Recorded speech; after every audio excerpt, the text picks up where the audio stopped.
Hello guys. तो आप ये एक आपके सामने एक सवाल है। इस सवाल को ट्राई कर सकते हो आप, पॉज़ करके ट्राई कर लो। ये जो सवाल है ये एक स्टूडेंट ने मुझे मेरे डिस्कशन ग्रुप में पूछा है, ठीक है। और इसका जो सॉल्यूशन है वो मैंने उसको दे दिया।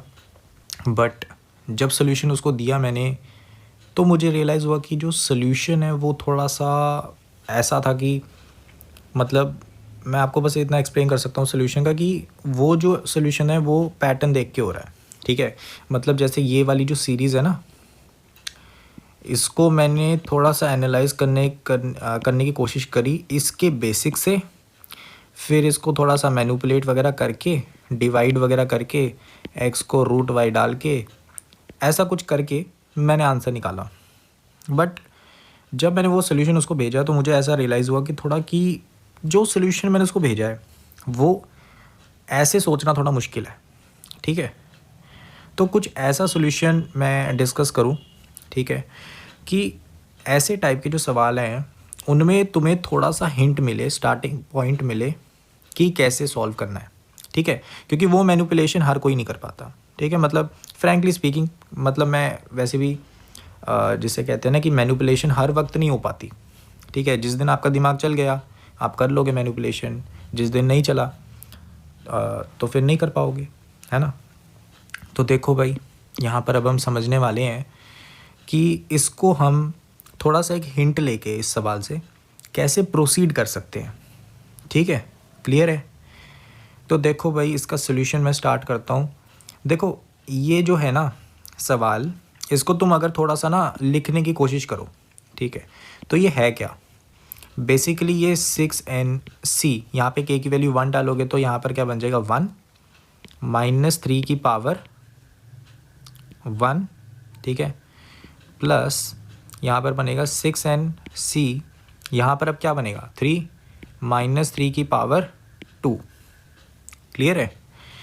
वैसे ही आप करते जाओगे करते जाओगे करते जाओगे, लास्ट में आपके पास बनेगा 6nc, यहाँ पर 3n डालोगे तो ये बनेगा 6n माइनस 1 और माइनस 3 की पावर 3n। क्लियर है। तो ये एक्सपेंशन है। अब इस एक्सपेंशन को देख के ना सबसे वियर्ड चीज़ पता है क्या लगती है, इसको स्टार्टिंग में तुम देखोगे ना तो इसमें सबसे वियर्ड चीज़ क्या है कि यहाँ पर 2k माइनस 1 है और यहाँ पर k है। क्लियर है। और यहीं से, इसी पॉइंट से तुम्हारे दिमाग में आना चाहिए कि यही हमारा स्टार्टिंग पॉइंट होना चाहिए।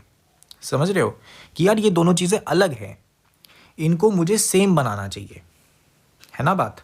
क्लियर है बात, इनको हमें सेम बनाना चाहिए, ठीक है। तो इसके साथ इस क्वेश्चन के जैसा ना मैंने एक और क्वेश्चन करा था पहले, ठीक है। तो उससे मेरे को हिंट भी आया कि ये जो पर्टिकुलर क्वेश्चन है इसमें कॉम्प्लेक्स नंबर की इन्वॉल्वमेंट हो सकती है, ठीक है। वो जो स्पेसिफिक कैटेगरी है जिसकी मैं अभी बात कर रहा हूँ, वो मैं लास्ट में आपको एक एग्जांपल दे दूंगा, तो वो आप एक बार सॉल्व करोगे तो आपको पता लग जाएगा। तो फिलहाल इस क्वेश्चन पे ही प्रोसीड करते हैं। तो हमें सबसे पहला टास्क क्या हुआ कि इन दोनों को सेम कर देते हैं, 2k माइनस 1 और k को। कैसे करेंगे, तो देखो भाई, समेशन k इक्वल टू 1 से लेकर से 3n तक जा रहा है, 6nc 2k माइनस 1 है। यहाँ पर मैं क्या करता हूँ ना, अगर मेरे को k को 2k लिखना है तो अंदर रूट डालना पड़ेगा, रूट ऑफ -3। क्लियर है। और इसी पॉइंट पे तुम्हारे दिमाग में आएगा ये पॉइंट कि यार कॉम्प्लेक्स नंबर तो इधर ही इन्वॉल्वमेंट आ गई।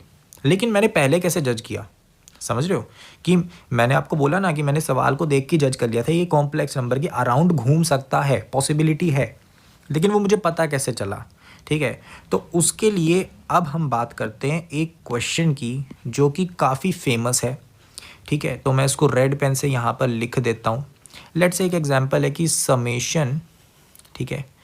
तो यहाँ पर मैंने समेशन डाला k इक्वल टू 1 से लेकर, यहाँ पे मैं थोड़ा सा लिख देता हूँ 32c 6k, यहाँ पर आगे k इक्वल टू 1 से लेकर 5। इसकी वैल्यू आप निकालने की एक बार कोशिश करना, ठीक है। इस क्वेश्चन को आप सॉल्व करने की कोशिश करो, जो मैंने अभी रेड से आपको दिया है ये आपका होमवर्क क्वेश्चन हो जाएगा, ठीक है। आपको लगेगा कि यार ये होमवर्क क्वेश्चन तो दे दिया, लेकिन अगर मान लो हमसे सॉल्व नहीं हुआ तो कहाँ हम देखें, इसका सॉल्यूशन कहाँ मिलेगा। देखो इसका सॉल्यूशन लगभग जो अच्छी किताबें हैं उनमें हो सकता है प्रेजेंट हो सकता है ना भी हो। अगर आपको ये सवाल आपकी मॉड्यूल या वगैरह में कहीं पे भी नहीं मिलता है, ठीक है, तो आप सिंपली गूगल करो इस क्वेश्चन को, ठीक है, गूगल करो, आपको बहुत सारी वेबसाइट्स मिल जाएंगी जिधर यही एग्जैक्ट सेम डेटा वाला क्वेश्चन सॉल्व हो रखा है डिटेल में। वीडियो सॉल्यूशंस भी अवेलेबल हैं, टेक्स्ट सॉल्यूशंस भी अवेलेबल है, बहुत सारी एक्सप्लेनेशंस अवेलेबल है। आप इसको ज़रूर से होमवर्क में ट्राई करो, ठीक है।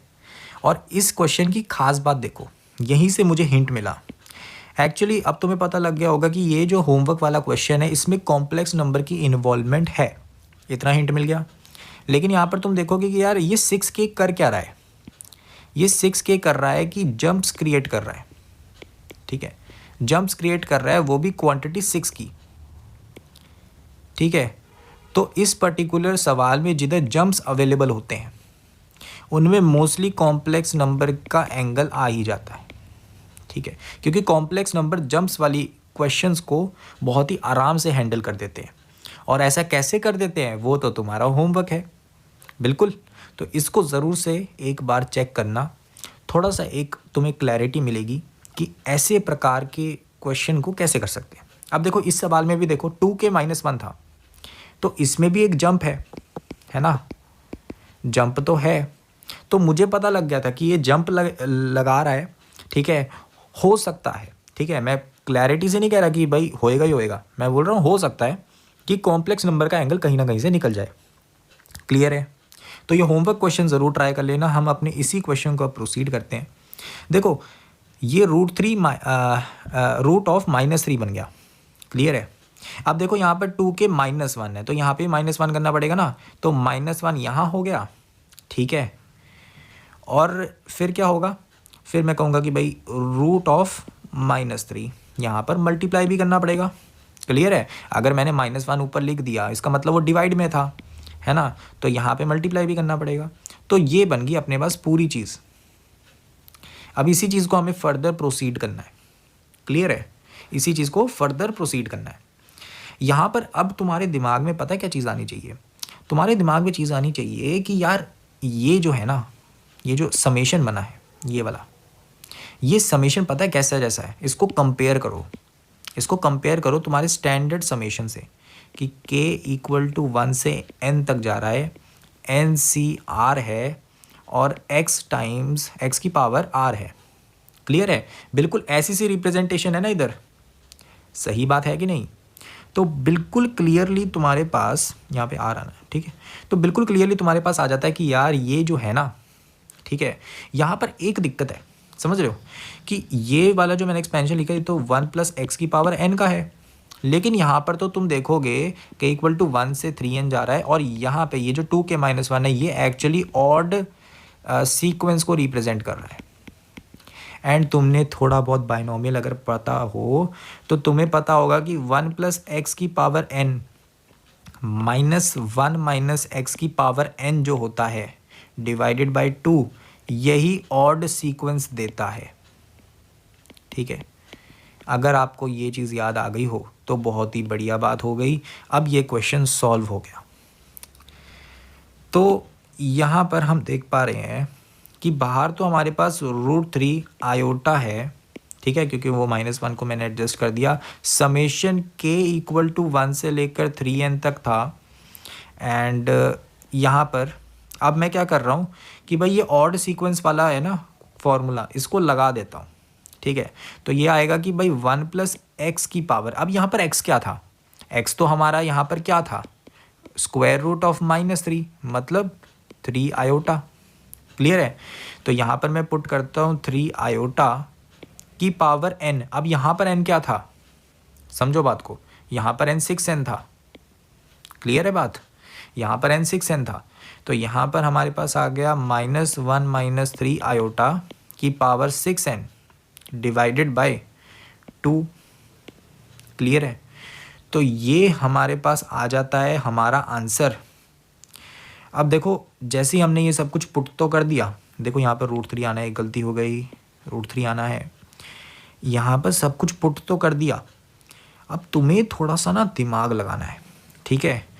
मैं चाहता हूँ कि आप थोड़ा सा दिमाग लगाओ। क्या आप इसके आगे प्रोसीड कर सकते हो? इस क्वेश्चन को पॉज करके ज़रूर ट्राई कर लेना, ठीक है।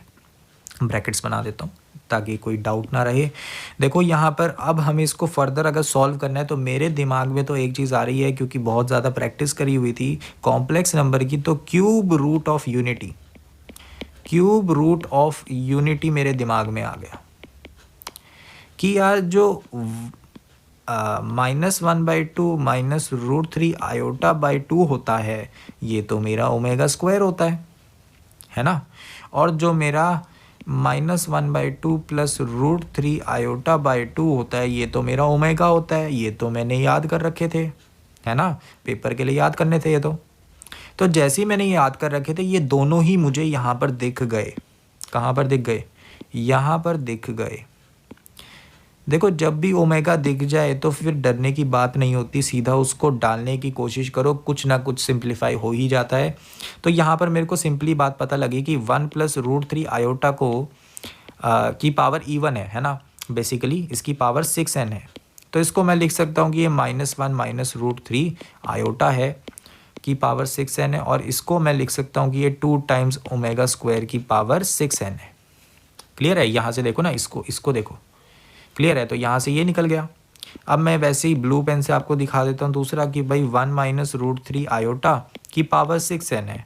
तो क्योंकि पावर इवन है तो मैं इसको नेगेट करके लिख सकता हूँ ये, ठीक है। और फिर मैं इसको इस वाले के थ्रू यहाँ पर क्या लिख सकता हूँ, 2 ओमेगा की पावर 6n। क्लियर है? अब अपने वापस समेशन पे आ जाओ। समेशन हमारा क्या कह रहा है कि भाई बाहर तो √3 आयोटा पड़ा है, ठीक है, /2 भी लगा लो उसके साथ ही, और ब्रैकेट में आपके पास पड़ा है 2 ओमेगा स्क्वायर की पावर 6n माइनस 2 ओमेगा की पावर 6n। अब देखो यहाँ पे 2 तो तुम बाहर निकाल लो, 2 को कॉमन आउट कर लो ना, 2 की पावर 6n बाहर ही निकल गया, ठीक है। ओमेगा स्क्वायर की पावर 6n माइनस ओमेगा की पावर 6n, और यहाँ पर √3 आयोटा/2 है। देखो यहाँ पर मेरे को एक चीज़ याद आ रही है कि मैं अगर थोड़ा सा एडजस्ट करूँ इस अंदर वाली चीज़ को, तो ये बन जाता है ओमेगा क्यूब की पावर 4n माइनस ओमेगा की पावर 3 की power 2n।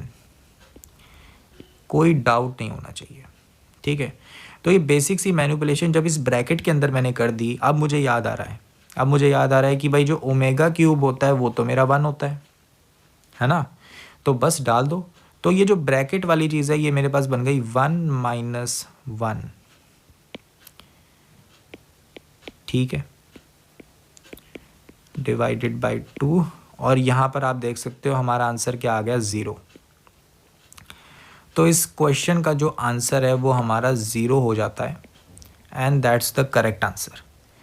I hope so कि मतलब ये जो क्वेश्चन है मैं क्लियरली एक्सप्लेन कर पाया हूँगा, ठीक है। एंड यहाँ पर जो ये होमवर्क वाला क्वेश्चन है इसको ज़रूर से ट्राई करना। इसका जो सोल्यूशन है वो बहुत आराम से इंटरनेट पे अवेलेबल है, आप सर्च करोगे आपको आराम से मिल जाएगा, ठीक है। तो ज़रा इसको भी आप एक बार एक्सप्लोर करो, ठीक है। इस साइड को एक्सप्लोर करोगे तो थोड़ा सा कंफर्टेबल हो जाओगे, है ना, कि कॉम्प्लेक्स नंबर्स की एप्लीकेशन कैसे होती है, ठीक है, ऐसे कॉम्बिनेटोरिक सीरीज़ में, ठीक है। तो इससे आपका ना जो इस कॉन्सेप्ट में स्ट्रॉन्गनेस है वो थोड़ी बढ़ जाएगी, ठीक है, बेसिकली। वैसे ऐसा टाइप का सवाल मेरे हिसाब से किसी PYQ में बेसिकली मैंने देखा तो नहीं है, ठीक है, फ्रैंकली स्पीकिंग देखा तो नहीं है, लेकिन तैयारी के पर्पस से कि आप प्रिपेयर रहो, ठीक है, तो एक एक्स्ट्रा एज मिल जाता है, ठीक है, कि आपको ज़्यादा क्लैरिटी है टॉपिक के ऊपर, तो आपको ही कॉन्फिडेंस रहता है कि अगर कुछ मान लो कोई मैनिपुलेशन भी करना चाहे पेपर वाले तो आप संभाल लोगे, ठीक है। तो आई होप सो कि आप क्लियरली समझ गए होगे क्वेश्चन को।